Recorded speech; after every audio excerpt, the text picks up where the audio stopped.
भागवत हमें मुक्ति दान करती है।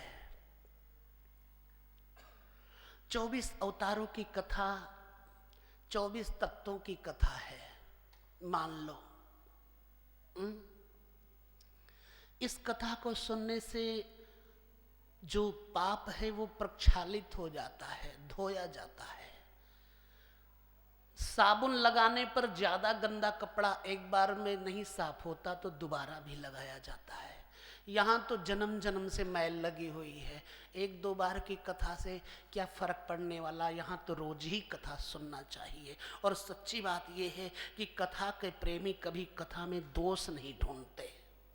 जो कथा में दोष बुद्धि रखते हैं वो दोष लेकर के चले जाते हैं। आप जितना सुनो उतना समझो, उतना सुना समझो।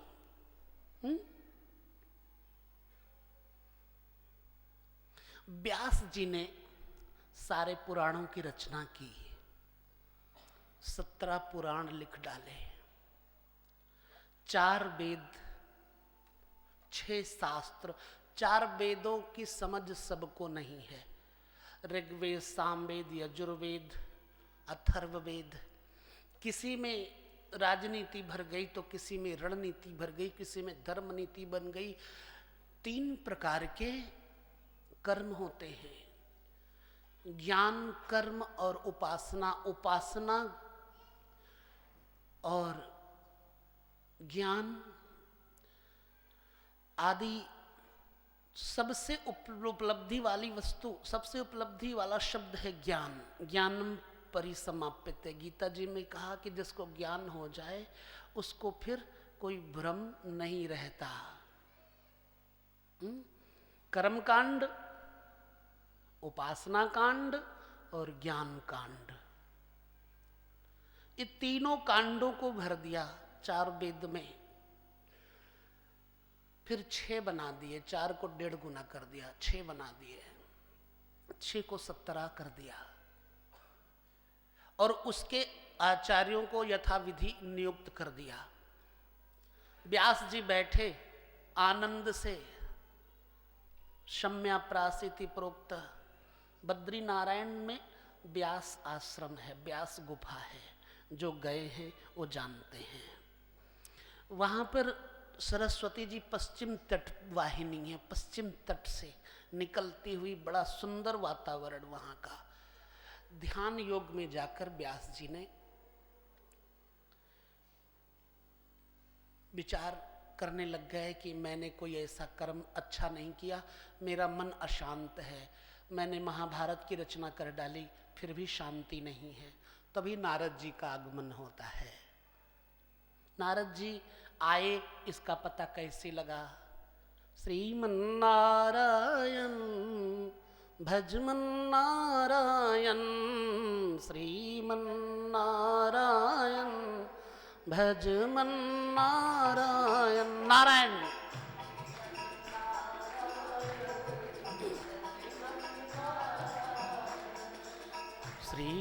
श्रीमन्नारायण भजमन नारायण।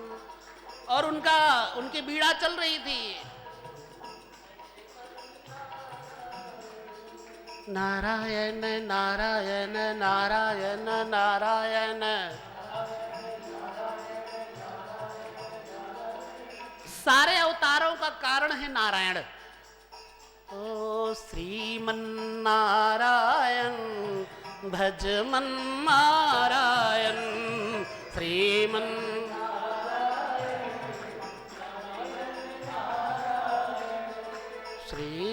श्रीमन्नारायण भजमन नारायण।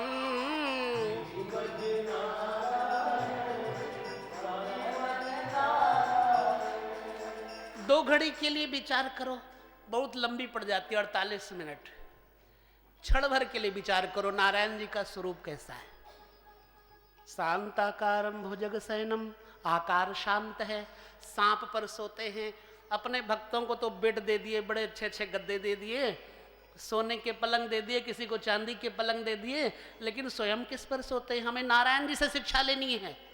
सांप पर सोते हैं और रहते कहाँ? क्षीर सागर में। शांताकारम भुजग सैनम पद्मनाभि सुरेशम। एक बार और लाद लिया, नाभि से कमल पैदा कर दिया और कमल के ऊपर ब्रह्मा जी बैठ गए हैं। पद्मनाभि सुरेशम, वहां ब्रह्मा जी बैठे, इतना बड़ा बोझ संभाले हुए, और ब्रह्मा जी ने क्या किया, सारी सृष्टि की रचना कर डाली। अब बोझ ही तो पड़ा, लेकिन फिर भी आनंद में है, संकल्प मात्र से। पद्मनाभ सुरेशम विश्वाधारम, पूरे विश्व के आधार, गगन सदृशम मेघवर्ण शुभांगम, इतना सुंदर अंग है जैसे बरसाती बादल। लक्ष्मी कांतम, आप लोग लक्ष्मी के मालिक मत बनना, क्योंकि लक्ष्मी के मालिक कौन है? नारायण। लक्ष्मी कांतम, हम कहते हम करोड़ रुपये के मालिक हैं, अरब रुपये के मालिक हैं। नारायण जी के पास लक्ष्मी जी रहती, लेकिन लक्ष्मी नारायण जी ने कभी रुपये गिनते हुए नहीं देखा किसी ने, किसी व्यक्ति ने। लक्ष्मी कांतम कमल नयनम योगी भी ध्यान गम्यम, जिनका योगी लोग ध्यान करते हैं। वंदे विष्णु भव भय हरणम सर्वलोकैकनाथम। लगता है कि आपकी खुली आंखों से नारायण जी के दर्शन जरूर हो गए होंगे। श्रीमन नारायण भज मन नारायण, बोलो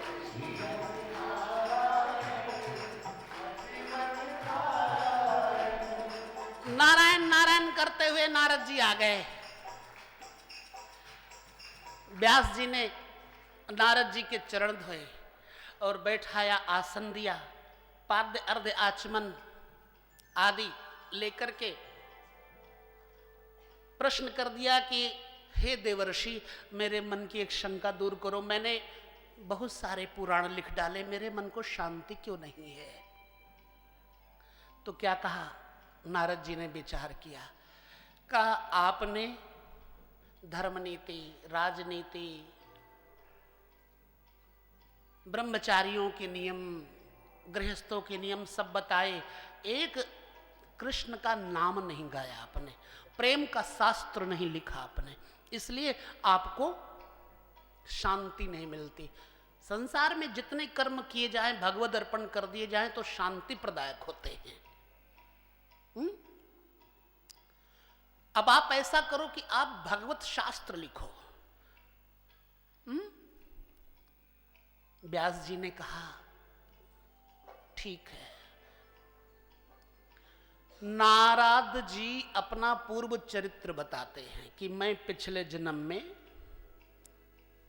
एक दासी पुत्र था, तो मेरे गांव में वेदवादी ब्राह्मण रहते थे। वेदवादी ब्राह्मणों के यहाँ मेरी मैया काम करती थी, झाड़ू पोछा, गौशाले में चारा देना, दूध दोहन करना, ऐसा काम मेरी माँ करती थी। मेरे गांव में 4 मास के लिए साधु आए, चातुर्मास बिताने के लिए साधु आए।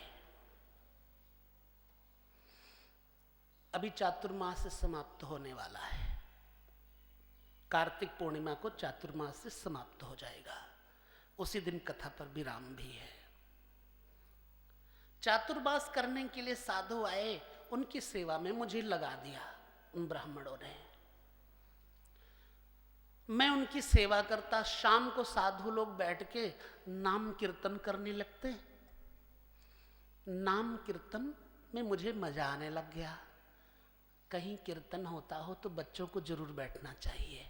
हमारे बुजुर्गों से, हमारे युवाओं से, हमारे बच्चे जो आगे आने वाले, इन पर बड़ी छाप पड़ती है। भगवत कथा कहीं होती है तो बच्चों को जरूर बैठा के सुनाना चाहिए। लेकिन 6 वर्ष के बाद के बच्चे हों तो ठीक है, नहीं तो वो बेचारे कई बार नहीं समझ पाते। नारद जी की उम्र भी इतनी ही है। शाम को हरे राम राम राम हरे हरे, हरे कृष्ण कृष्ण कृष्ण हरे हरे, यही चर्चा होती। नारद जी कहते मुझे कीर्तन में मजा आने लग गया। कीर्तन करते करते बुद्धि शुद्ध होती है, अच्छे कर्म करते करते हृदय शुद्ध होता है। बुरे कर्मों का विचार करते करते मन खराब हो जाता है। भागवत के प्रत्येक अंश में कहीं ना कहीं ज्ञान ही भरा पड़ा है। दूध ही दूध है, माखन ही माखन है। कहते हैं साधुओं का जूठन जब तक साधुओं की आज्ञा ना हो खाना नहीं चाहिए। साधु और ब्राह्मण का जूठन मिल जाए ऐसा तो मेरे कृष्ण भी चाहते हैं।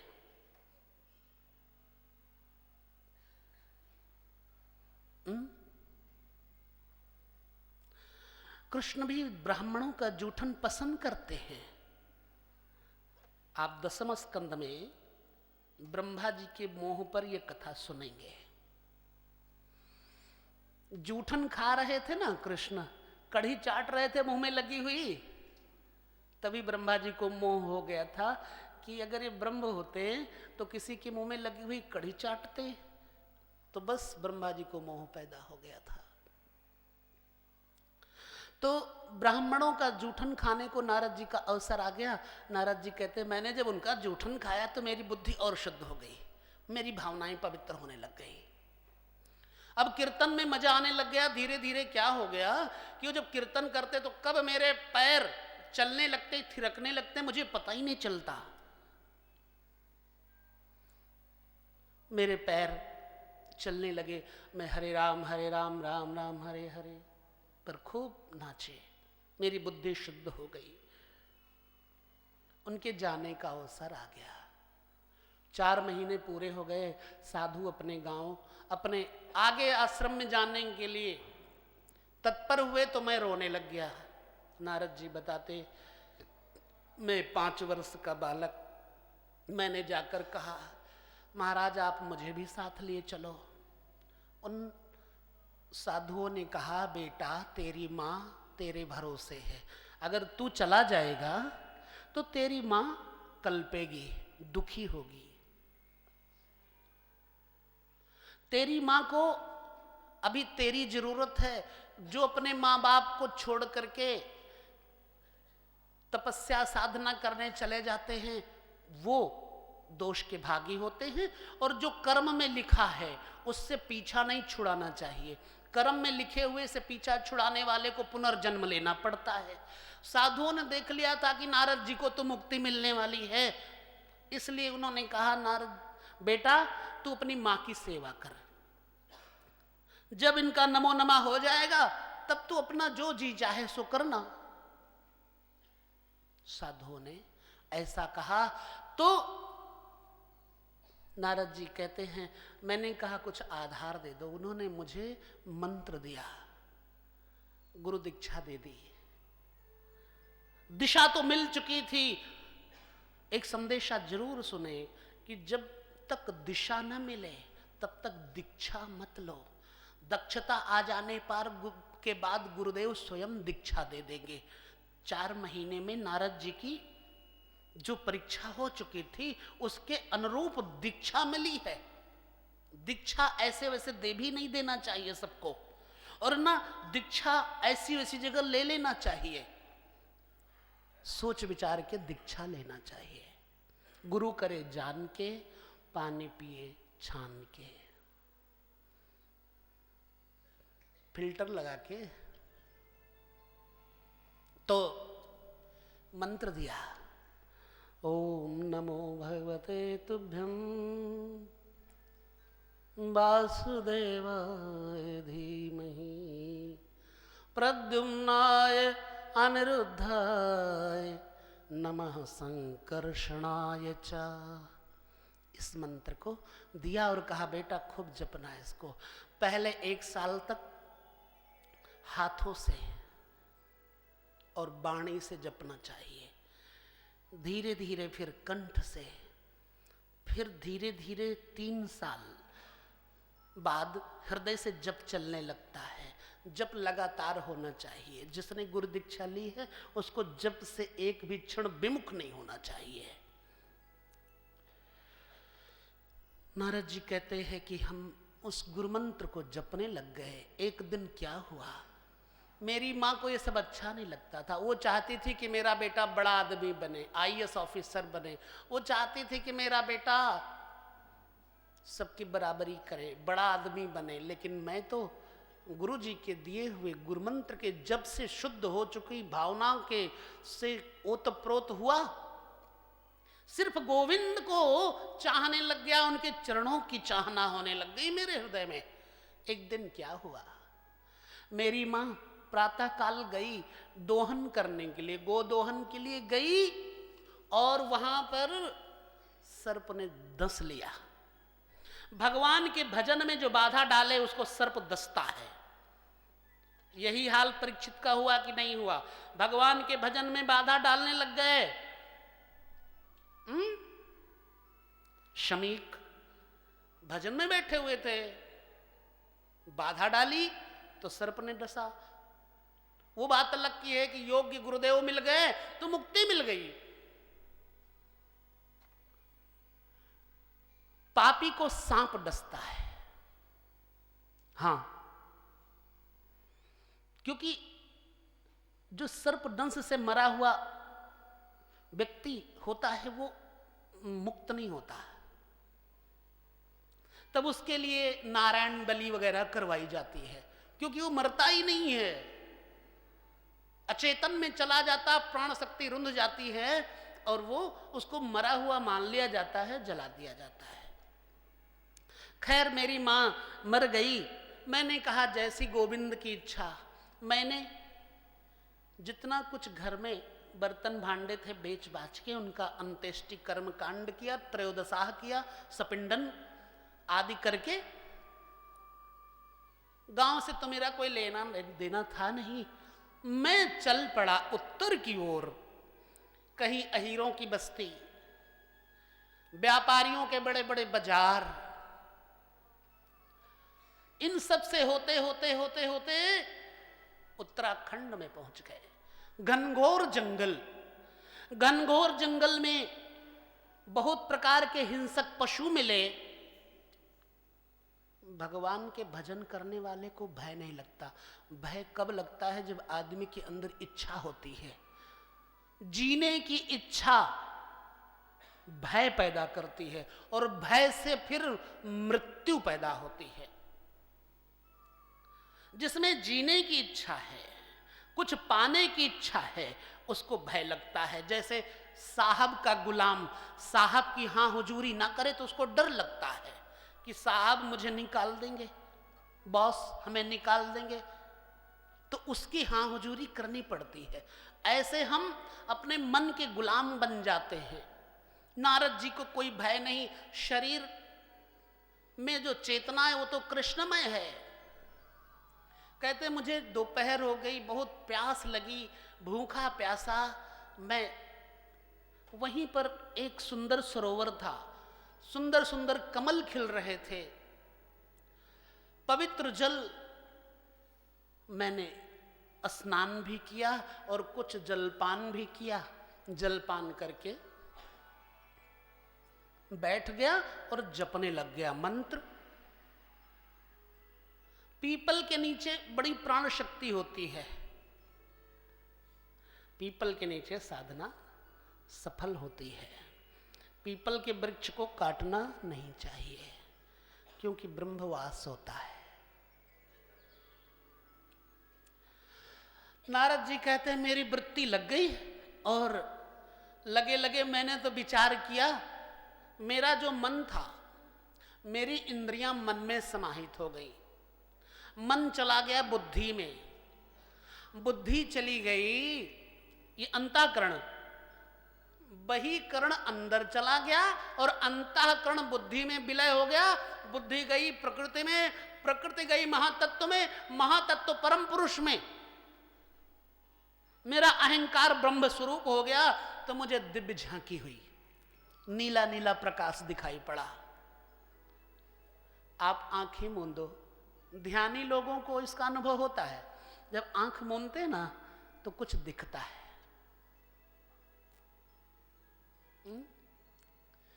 मुझे आनंद आया और मैं उस रूप को देखने लग गया। एक क्षण के लिए उस नीले प्रकाश में श्याम छटा छाई हुई सुंदर झलक, अंतर में मन हुआ पी लूं कि सहसा वो गायब हो गई। जब वो गायब हो गई तो मेरा मन छटपटाने लग गया, मैं रोने लग गया। हे प्रभु, क्यों गायब हो गए? आपने दर्शन दिया, एक क्षण के लिए दिया, हे नाथ मुझे पुनः मिल जाओ। तो आकाशवाणी हुई, हे नारद, हे बेटा, अभी नारद नाम नहीं है, हे वत्स, तेरे अभी इस शरीर के सूक्ष्म संस्कार शेष हैं। जब तक सूक्ष्म संस्कार शेष हैं तब तक मुक्ति नहीं मिलती। अब ये रूप तो मैंने तुझे इसलिए दिखाया कि तू मेरे ध्यान में निरंतर मग्न रहा कर। साधकों को कभी कभी अनुभव हो जाता है तो साधक उसी के पीछे पड़ जाए।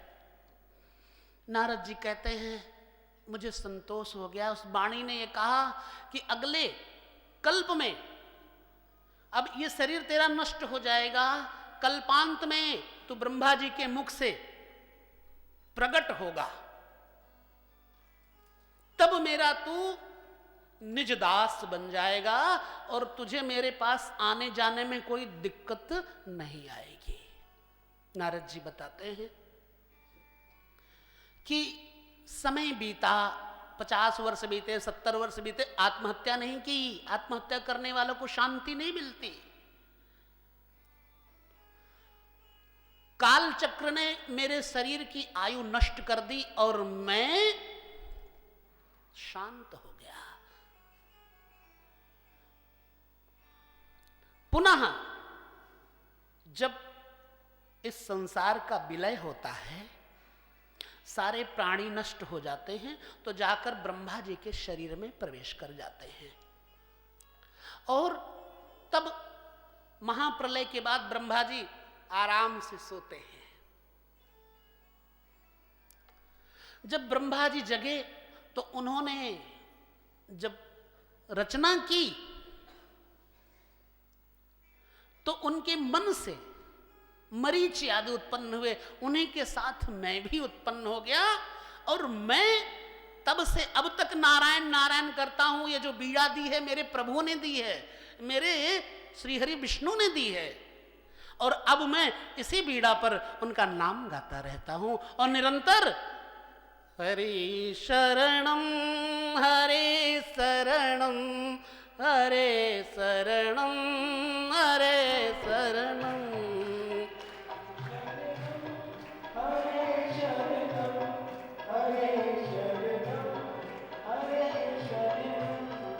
हरे शरणम हरे शरणम हरे शरणम हरे शरणम। अगर आप लोग कंजूसी करोगे तो हम बहुत कंजूसी करेंगे।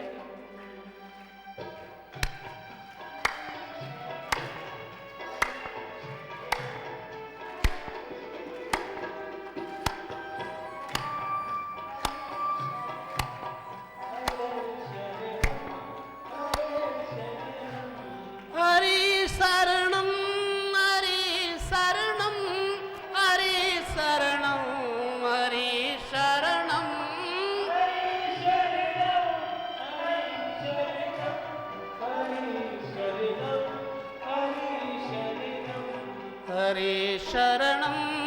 हरे शरणम हरे शरणम हरे शरणम।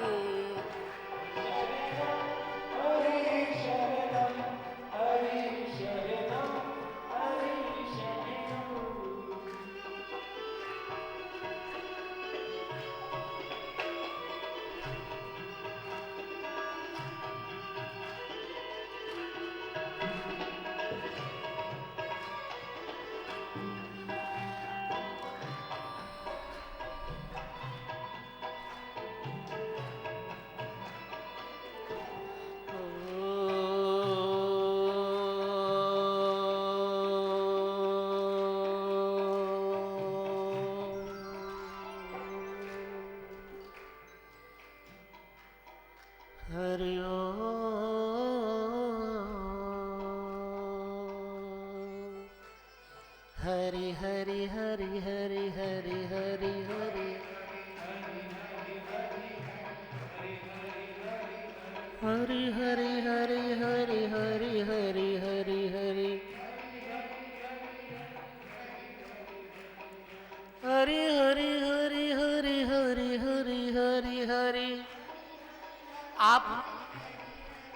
अगर जप नहीं करोगे तो आपके अंदर आलस आ जाएगा और कथा से आप विमुख हो जाओगे। ओ हरे हरे हरे हरे हरे हरे हरे हरे हरे हरे हरे हरे हरे हरे हरे हरे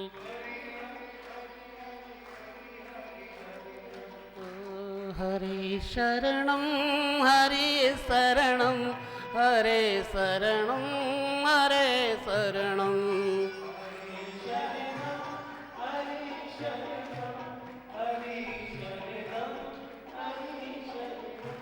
हरे शरणं हरे शरणं। बोले वृंदावन बिहारी लाल की जय। नारद जी ने इतना कह करके नारायण नारायण कहते हुए अपने लोक को प्रस्थान किया, लोकालोकों में प्रस्थान किया। व्यास जी ने सोचा नारद जी का बताया हुआ उपाय करूंगा, अब मैं प्रेम शास्त्र भागवत शास्त्र की रचना करूंगा।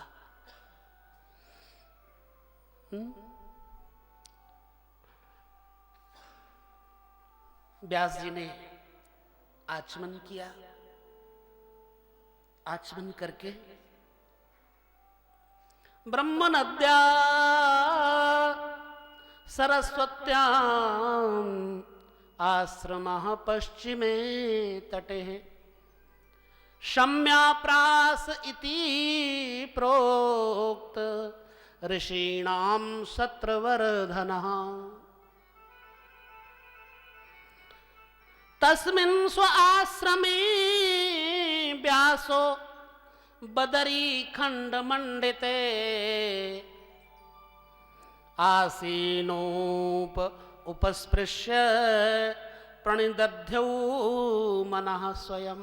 मन को प्राणों में विलय कर दिया, प्राणों को परमात्मा से जोड़ दिया। गणेश जी का आवाहन किया, गणेश जी पधारे। बताओ महाराज क्या करूं, भागवत पुराण की रचना आपके बिना नहीं हो सकती, मैं भागवत लिखना चाहता हूं। गणेश जी ने कहा आज्ञा, आप लेखक बन जाइए। गणेश जी ने कहा लिखूंगा, एक शर्त पर। मैं रुकूंगा नहीं, अगर आप रुक गए तो मैं चला जाऊंगा। व्यास जी ने कहा ठीक बात, मेरी भी एक शर्त है। मैंने जो कहा है वो कहां तक ठीक है और कहां तक गलत है, इस पर जरूर विचार कर लीजिएगा, तब लेखनी चलाइएगा। ब्राह्मण को फिर कहता हूं, ब्राह्मण वैश्य शूद्र क्षत्रिय कोई भी हो, सबको अपने अपने कर्म करने चाहिए। अब अगर निरंतर लिखते ही रहेंगे तो साधना और संध्या गायत्री तर्पण कैसे हो पाएगा। इसलिए व्यास जी क्या करते, कोई न कोई ऐसा श्लोक बोल देते कि गणेश जी को उसी में चक्कर काटना पड़ता। गणेश जी जैसे बुद्धिमान को भी हमारे भारत का ऋषि, हमारे भारत का संत भ्रमित कर सकता है। बुद्धि का खेल है और बुद्धियों के श्रेष्ठ रिद्धि सिद्धि के मालिक गणेश जी को भी भ्रम में डाल दे, ऐसे व्यास जी ने कोई न कोई श्लोक बोल देना और गणेश जी सोचने लगते। इतने में व्यास जी जाते नहा धो करके आराम से गायत्री मंत्र वगैरह कर लेते। क्या जरूरत थी गायत्री मंत्र जपने की व्यास जी को, साक्षात नारायण है व्यास, साक्षात नारायण है, क्या जरूरत थी। हम लोग थोड़ा बहुत भजन कर लेते हैं, दान कर देते हैं, थोड़ा बहुत तो कहते हैं हमको साधना वाधना करने की जरूरत नहीं है, गायत्री मंत्र जपने की जरूरत नहीं। अरे है, यह भी शिक्षा मिलती है। इतनी देर में व्यास जी अपना काम कर लेते, तब यह शास्त्र लिखा गया। शास्त्र लिखकर तैयार हो गया। इस शास्त्र को पढ़े कौन, पुत्र तो चला गया जो योग्य था, शिव जी का ही अवतार दूसरा है श्री सुखदेव जी।